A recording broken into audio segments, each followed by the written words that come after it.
சாகச நிகழ்ச்சி முடிந்து வீடு திரும்பிய பொதுமக்களால் சென்னை வாலாஜா சாலையில் கடும் போக்குவரத்து நெரிசல் ஏற்பட்டு ஆம்புலன்ஸ் சிக்கியுள்ளது.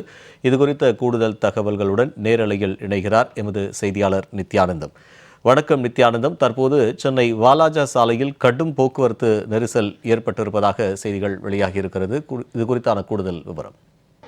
விமானப்படையின் சாகசம் என்பது சென்னை மெரினா கடற்கரையில் நடந்து நிறைவடைந்திருக்கிறது. ஒரு மணிக்கு பிறகாக வந்திருந்த பொதுமக்கள் அவர்களுடைய வீடுகளுக்கு திரும்ப முடியாமல் ஒரு பெரும் சிரமத்திற்கு ஆளாக்கப்பட்டிருக்கிறார்கள்.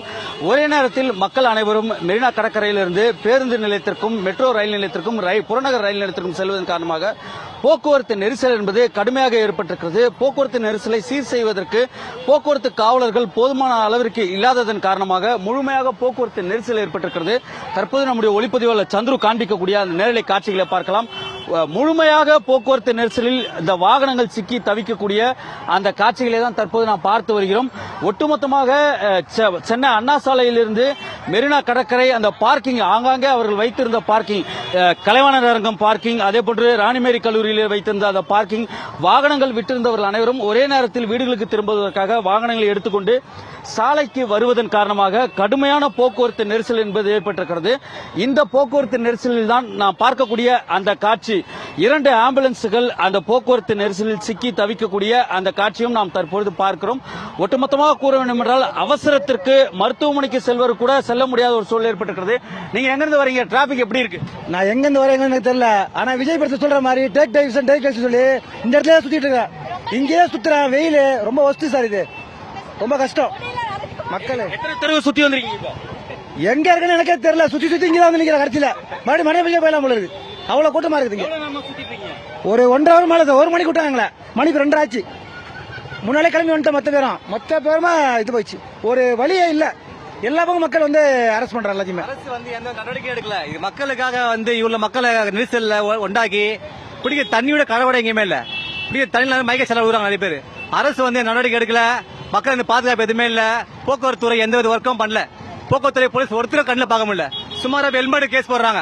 ஹெல்மெட் பயந்து ஹெல்மெட் வர்றாங்க. ஆனா எங்களுக்கு வந்து பாதுகாப்பு போக்குவரத்து எந்த வித பாதுகாப்பு கொடுக்கல எங்களுக்கு. நான் பார்த்திருக்கலாம். அதாவது போக்குவரத்து நெரிசலின் காரணமாக சுற்றி ஒரே இடத்திற்கு வரக்கூடிய ஒரு சூழலுக்கு தள்ளப்பட்டிருக்கிறார்கள் பொதுமக்கள். நான் பார்க்கக்கூடிய காட்சிகள் பார்க்கிறோம். ஆங்காங்கே நடந்து செல்பவர்களும் கடும் சிரமத்திற்கு ஆளாக்கப்பட்டிருக்காங்க. எங்கிருந்து எங்க நடந்து போயிட்டு இருக்கீங்க? நடக்க முடியுதா? இங்கெல்லாம் நடக்கவே முடியல. செம்ம கூட்டம். எங்கேயுமே நடக்க முடியல. எத்தனையோ பேர் மயங்கி ஊன்ட்டாங்க கீழே.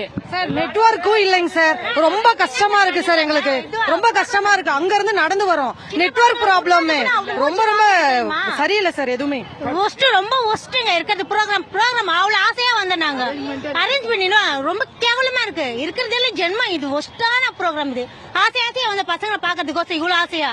ஆனா இது மாதிரி நடக்கணும் யாரும் எதிர்பார்க்கல. ஒவ்வொரு குழந்தைங்க சார் மெரினா பீச்னு சொல்லிட்டு ஏகப்பட்ட ஜனங்கள் வந்தது. போகும்போது ஈஸியா போயிட்டாங்க. வரும்போது ஜாமாயி அங்கங்க மயக்கம் போட்டு ஏகப்பட்ட ஜனங்கள் மயக்கம் போட்டு விழுந்து கிடக்குது. நான் அவங்களெல்லாம் சிஆர்இ ஆபீஸ்க்கு உள்ள கேட்ட திறக்க விட்டு உள்ள அனுப்பியிருக்கோம். அதனால அரேஞ்ச்மெண்ட் சரியில்லை. பார்த்திருக்கலாம். வெயிலின் காரணமாக கடுமையாக இந்த வெயில் அடிப்பதன் காரணமாக மயங்கி விழக்கூடிய ஒரு சூழ்நிலை பொதுமக்கள் பார்த்து அவர்கள் கூறக்கூடிய அந்த கருத்தா இருக்கு. நீங்க எங்க இருந்து வரீங்க? எவ்வளவு டிராபிக்? இதுல நடக்க முடியுதா? பிம்கோல இருந்து வந்தோம். காலையில வரப்பே கொஞ்சம் டிராபிக்கா தான் இருந்துச்சு. 9 o'clockல இருந்து இப்ப வரைக்கும் வண்டியை பிளாக் பண்ணி வச்சிருந்தா எங்களுக்கு வசதியா இருந்திருக்கும். வண்டியை நடுவில் விட்டுட்டாங்க. காலையில விட்டுட்டு இருக்காங்க போல. 10 மணில இருந்து கொஞ்சம் கொஞ்சமா பிளாக் பண்ணிட்டு வர்றதுனால மட்டும் தான் எங்களால முடியல. குழந்தைங்களை வச்சுக்கிட்டே ரொம்ப மூச்சு இறைக்கிற மாதிரி, மூச்சு வாங்குற மாதிரி ஆகுது. மூச்சு விட கஷ்டப்படுற மாதிரி இருக்கு. வரும்போதே பிளாக் பண்ணி ஒழுங்கா இருந்தா கியூ ஒழுங்கா இருந்தாலே சரியா வரும். ரொம்ப ஜனங்க இது பண்றாங்க. கஷ்டமா இருக்கு. மூச்சு விட முடியல. சரியா கியூவை ஒழுங்கா விடணும். உள்ள வந்திருக்கு. 2 வீலர்ஸ் 4 வீலர்ஸ் உள்ள அலௌட் இல்லைன்னாங்க. ஆனா இப்ப பார்த்தா அந்த யூனிவர்சிட்டி கரஸ்பாண்டன்ட் கோர்ஸ் வர ஏகப்பட்ட கவர்மெண்ட் வெஹிக்கிள்ஸ் நின்று பிளாக் பண்ணிடுச்சு. நான் இப்ப அங்கிருந்து வர்றதுக்கு 2 hours ஆச்சு. அங்கிருந்து இங்க வர்றதுக்கு சரியான போலீஸ் அரேஞ்ச்மெண்ட் இல்லை. அவ்வளவுதான். நேரடி காட்சிகளை பார்க்கிறோம். வாகனங்கள் ஆங்காங்கே திருப்பி விடப்பட்டு சுற்றி இந்த வாகனங்கள் வருகிறது. கடுமையான போக்குவரத்து நெரிசலில் பேருந்துகளும் ஆம்புலன்ஸுகளும் சிக்கி தவிக்கக்கூடிய அந்த காட்சிகளை பார்க்கிறோம். நேரடியாக நம்முடைய ஒளிப்பதிவாளர் சந்துரு காண்பிக்கக்கூடிய அந்த காட்சிகளை பார்க்கலாம்.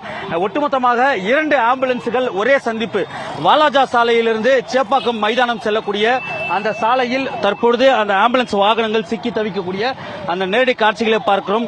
போதுமான காவலர்களும் போதுமான போக்குவரத்து போலீசாரும் இல்லாத காரணத்தினால் கடுமையான போக்குவரத்து நெரிசல் ஏற்பட்டு வாகனங்கள் செல்ல முடியாமல் பொதுமக்களே அந்த வாகனங்களை அனுப்பி வைப்பதும் ஆம்புலன்ஸ் வாகனங்கள் சிக்கி தவிப்பதற்குரிய அந்த நேரடி காட்சிகளை பார்க்கிறோம்.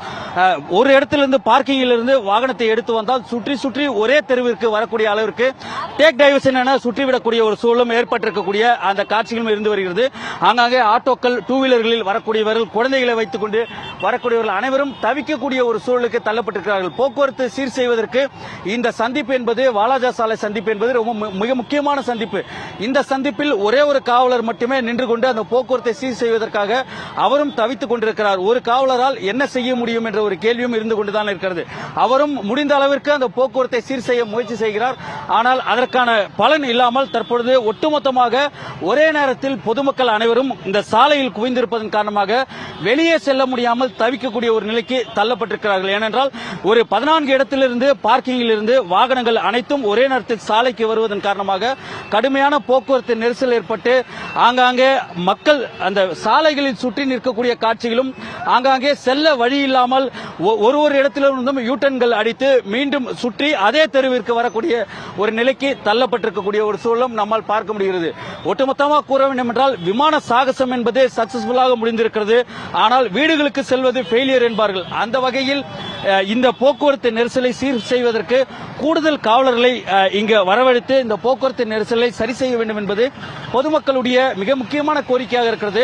பேருந்துகள் இயக்கப்படுகிறது, 1-2 பேருந்துகள் மட்டுமே இயக்கப்படுவதன் காரணமாக பொதுமக்கள் நடந்து செல்ல முடியாமலும் தவிக்கிறார்கள். மறுபுறத்தில் ஒரு ஆட்டோவில் சுமார் 10க்கும் மேற்பட்டோர் ஏறி செல்லக்கூடிய ஒரு சூழலும் நின்று தவிக்கிறார்கள். பொதுமக்களுடைய தவிப்பு என்பது மிக முக்கியமான தவிப்பாக இருக்கிறது. போக்குவரத்து நெரிசலை தவிர்க்க வேண்டும் என்பதற்காக சொல்லி நீங்க எவ்வளவு நேரமா சுத்தி ஓட்டிட்டு போக முடியுதா? 1 hour 2 hour கிட்ட நிக்கிறேன் நான் இங்கே. செய்யறோம், கவர்மெண்ட் வேலையை செய்யறோம், கான்ட்ராக்ட் வேலை நாங்க செய்யறோம். 11 மணில இருந்து லோல் பண்றோம் நாங்க, தெரியுமா? நடக்க முடியாம நடந்து வரோம் சார். எவ்வளவு கஷ்டம். ஒரு பஸ் அப்புறம் எதுக்கு விட்டுருக்காங்க? பஸ் விட்டுருக்கோன்னு சொல்றாங்க. அந்த பஸ் எங்க? பாதியில எல்லா இடத்துலயும் பிளாக் பண்ணி வச்சிருக்காங்க. எதனா ஒண்ணு ஆச்சுனா என்ன பண்ண முடியும் சொல்லுங்க? கூடிய காட்சி என்பது தூய்மை பணியாளர்கள், சென்னை முழுவதும் தூய்மை பணியில் ஈடுபடக்கூடிய தூய்மை பணியாளர்கள் தான் இந்த வாகனத்தில் இருக்கிறார்கள். இந்த தூய்மை பணியாளர்கள் வீடுகளுக்கு செல்ல முடியாமல் 11 மணியிலிருந்தே தவித்து வருவதாக தற்போது கூறக்கூடிய கருத்தாக இருக்கிறது. அவர்கள் வைக்கக்கூடிய மிக முக்கியமான கருத்து என்பது தாங்கள் வீடுகளுக்கு செல்ல வேண்டும், தாங்கள் ஒரு ஒப்பந்த பணியாளர்கள் தான், ஆனால் வீடுகளுக்கு செல்ல முடியாமல் 11 மணியிலிருந்து தவிப்பதாக கூறுகிறார்கள். எத்தனை மணியிலிருந்து தவிச்சிட்டீங்க வீடு போக முடியும்? வேலைக்கு போறோம் நாங்க. இன்னைக்கெல்லாம் நாங்க வேலைக்கு போனதான் எங்களுக்கு சாப்பாடு. எவனோ சம்பாதிக்கிறதுக்கு நாங்க ரோல் பண்ணுமா சொல்லுங்க? ஏதோ பாவம் பார்த்து ஏற்றிட்டு வராரு அவரு.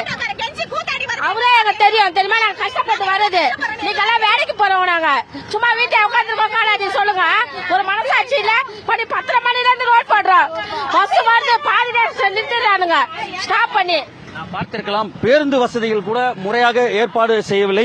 1-2 பேருந்துகள் தான் இருக்கிறது. அந்த பேருந்துகளிலும் கடுமையான போக்குவரத்து நெரிசல் ஏற்பட்டு பொதுமக்கள் இந்த பேருந்துகளில் முண்டி அடித்துக் கொண்டு ஏறக்கூடிய அந்த காட்சிகளும் இருந்து வருகிறது. ஒரு பேருந்தில் அதாவது அளவுக்கு அதிகமாக பேருந்தில் பொதுமக்கள் ஏறுவது, அதே போன்று நடந்து செல்ல முடியாத அளவிற்கு போக்குவரத்து நெரிசல் என தொடர்ச்சியாக இருந்து வரக்கூடிய அந்த காட்சிகளும் நம்மால் பார்க்க முடிகிறது. ஒட்டுமொத்தமாக கூற வேண்டும் என்றால் விமான சாகசம் என்பது வெற்றிகரமாக நிறைவடைந்திருந்தாலும் விமான சாகசம் நிறைவடைந்ததற்கு பிறகாக வீடுகளுக்கு செல்ல முடியாமல் பொதுமக்கள் தவித்து ஆங்காங்கே சாலைகளில் இதுபோன்று அமர்ந்திருக்கக்கூடிய அந்த காட்சிகளும் நம்மால் பார்க்க முடிகிறது.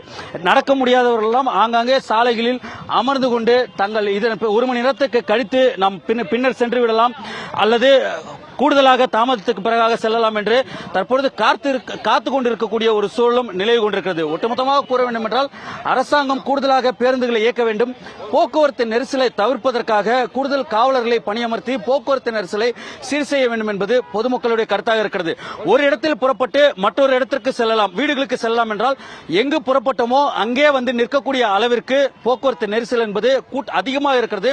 கலைவாணர் அரங்கத்தில் இருந்து வெளியே வரக்கூடிய அந்த பார்க்கிங்கிலிருந்து வந்து வாலாஜா சாலையிலிருந்து எழிலகம் நோக்கி சென்று மீண்டும் எழிலகத்திலிருந்து அண்ணா சாலை அமைந்திருக்கக்கூடிய அண்ணா சிலை இருக்கிறது, அண்ணா சிலைக்கு சென்று அங்கிருந்து மீண்டும் ஒரு யூ எடுத்து திரும்ப மீண்டும் அதே இடம் வாலாஜா சாலைக்கே வந்து நிற்கக்கூடிய ஒரு நிலை இருக்கிறது.